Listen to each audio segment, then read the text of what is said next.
But how about the revealed gods of monotheism, more commonly referred to as the gods of theism? The God of Judaism, the God of Christianity, the God of Islam.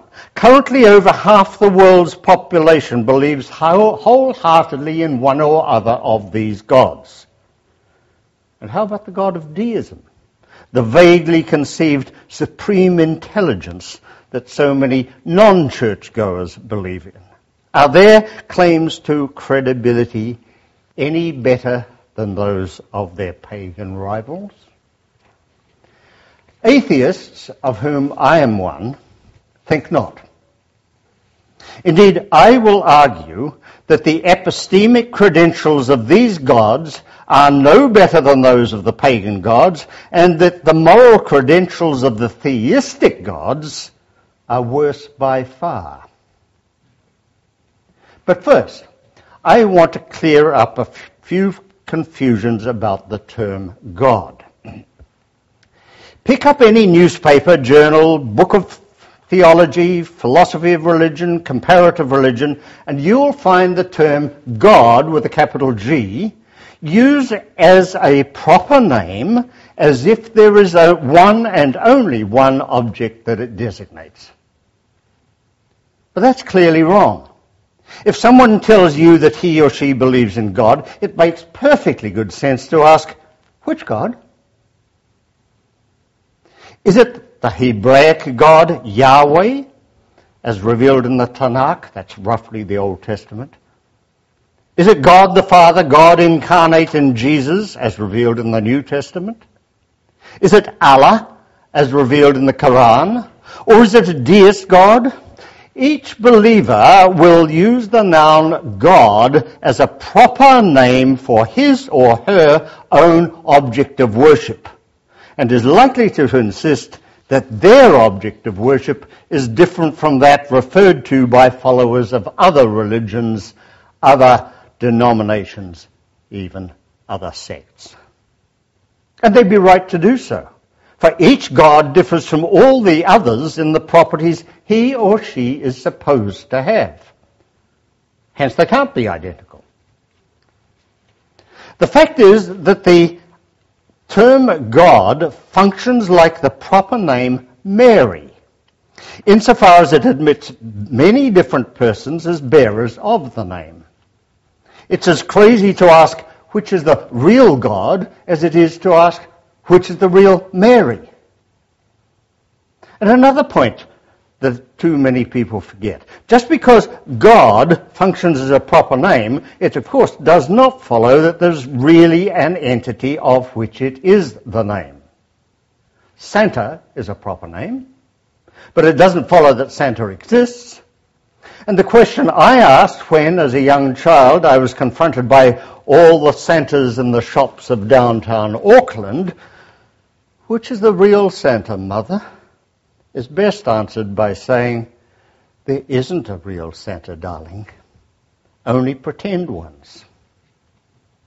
So how am I going to use the term God when, as an atheist, I say that I don't believe God exists? I propose to use it as a sort of variable proper name for whichever object or class of objects people think exist when they use the term.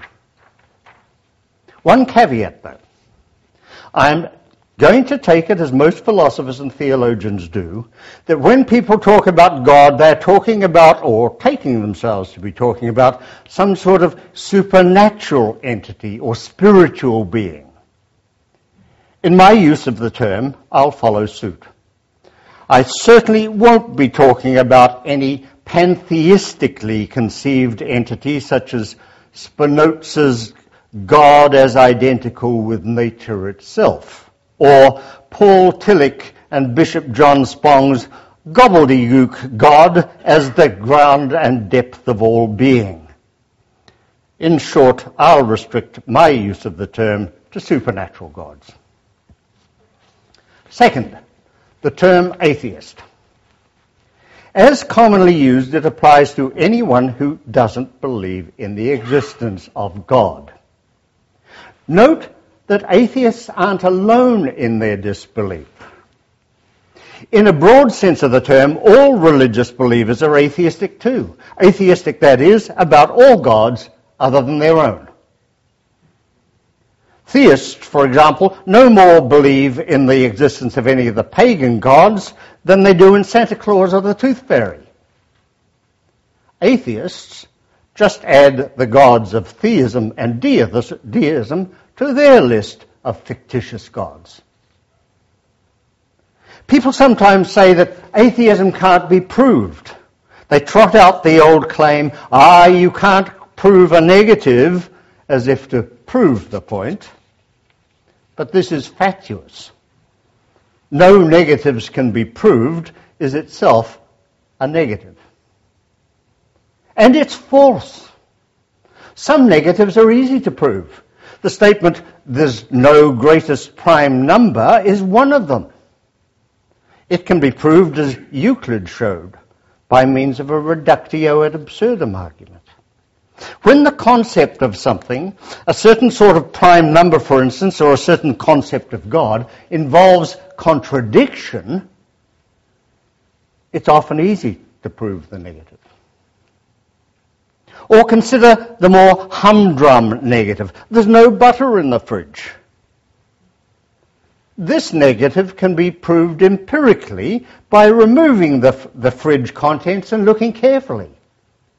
In this case, the idea of there being butter in the fridge, unlike the idea of a greatest prime number, is consistent with itself. It's not self-contradictory, but it is inconsistent with the empirical evidence.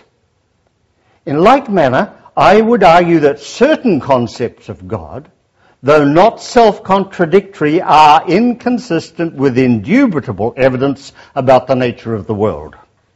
The fact that it contains evil, for example. And another point that's often neglected. In many instances, the demand for so-called proof of the negative is asking far too much. I wouldn't dream of asking you to prove, in either sense of the word that I've just discussed, that Santa doesn't exist. Nevertheless, I bet you don't believe in Santa, and I bet you think your belief's justified, your non-belief justified. The existence of Santa, you might say, isn't impossible, but it's wildly improbable. Why? Well, you might point to the track record, as it were, of similar childhood beliefs. Maybe you once believed in the Tooth Fairy, or fairies at the bottom of the garden, or evil witches and wizards, but no longer do. And since belief in Santa smacks of the same sort of superstitious nonsense, the point came in your childhood when you dismissed it too as no longer worthy of credence. And there's an even more powerful set of reasons you might give for your current disbelief. They have to do with issues of evidence.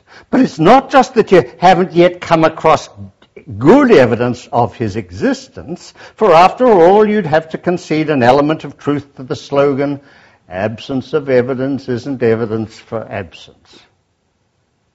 Rather, it's that there's a cumulative case to be made for Santa's non-existence. You reason that if he did exist, then it would be rational for you to expect